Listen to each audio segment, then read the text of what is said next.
Aloha all, this is Adair and I have a tip and trick for you concerning palette knives. Now today I get to do a voiceover so I can show you my palette.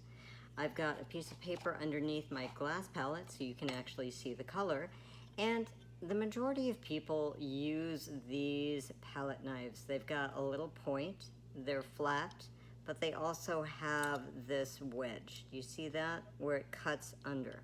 Now that's really handy because it keeps your hand from getting covered in paint because it lifts the palette knife off of whatever you happen to be using as your palette.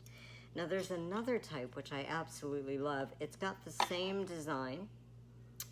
It drops down so your hand doesn't get covered in paint, but this has a square edge to it, right?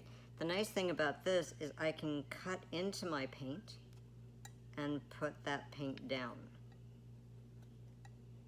There we go.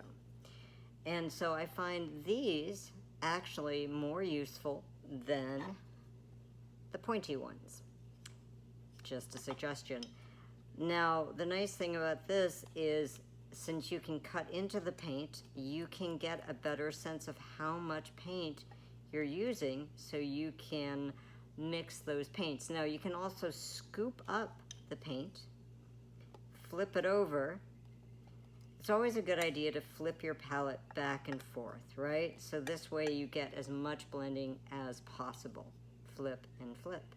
Well, that is your tip and trick of the week. Join me next week at Adair Art.